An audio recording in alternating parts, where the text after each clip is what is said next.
Right AP శాసన మండలిలో YCP కూటమి సభ్యుల మధ్య వాగ్వాదం జరిగింది.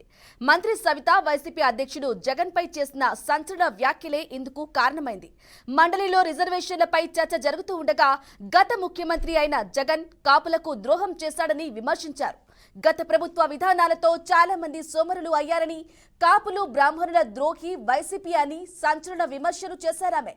భవనాలు నిర్మించడం అంటే రంగులు మార్చినంత సులువు కాదన్నారు. మంత్రి సవిత జగన్ పై వైసీపీపై చేసిన వ్యాఖ్యలు దుమారం రేపాయి. ఆమె వ్యాఖ్యలపై మండలిలో ఉన్న సభ్యులు ఆగ్రహం వ్యక్తం చేశారు. వెంటనే మంత్రి సవిత తన వ్యాఖ్యల్ని వెనక్కి తీసుకోవాలని డిమాండ్ చేశారు. ఈ క్రమంలో కూటమి వైసీపీ సభ్యుల మధ్య వాగ్వాదం జరిగింది. మరి జగన్మోహన్ రెడ్డి నా కాపులు అనుకున్నారు అధ్యక్ష. మరి గత ఎన్నికల సమయంలోనేమో కాపులకు పెద్దపీట, ప్రతి సంవత్సరము కాపులకు 2000 కోట్లు నిధులు సెల్ఫ్ గ్రూప్స్కి వేస్తానని చెప్పారు గత ముఖ్యమంత్రి జగన్మోహన్ రెడ్డి గారు. మరి చేసింది ఏమీ లేదన్న విషయం మీకు తెలుసు.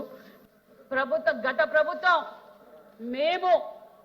మా ప్రభుత్వంలో ఆల్రెడీ 70-80% అయిపోయిండే బిల్డింగులు ఉన్నాయి అధ్యక్ష. ఆ అడ్మినిస్ట్రేషన్ శాంక్షన్ కూడా క్యాన్సిల్ చేసేసారు అధ్యక్ష. అంటే కాపులు బాగుపడడం కూడా ఇష్టం లేదు అధ్యక్ష. నేను మాట్లాడే వరకు ఉండండి, నేను అధ్యక్షులకు చెప్తున్నా, తర్వాత మీరు మాట్లాడండి.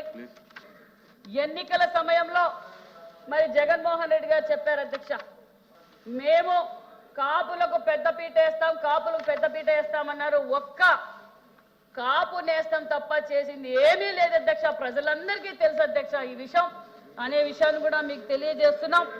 ఒక్క చిన్న విషయం అధ్యక్ష, మరి రంగుల రెడ్డి గారికి రంగులు మార్చుకోవడం తెలుసు, ఏం అధ్యక్ష, పేర్లు మార్చుకోవడం తెలుసు.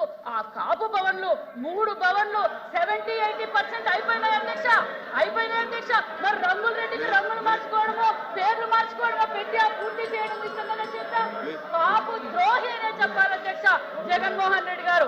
గత ప్రభుత్వం అని కూడా మీకు తెలియజేస్తున్నాను అధ్యక్ష. నా కాపులు అనుకున్నారు అధ్యక్ష. మరి గత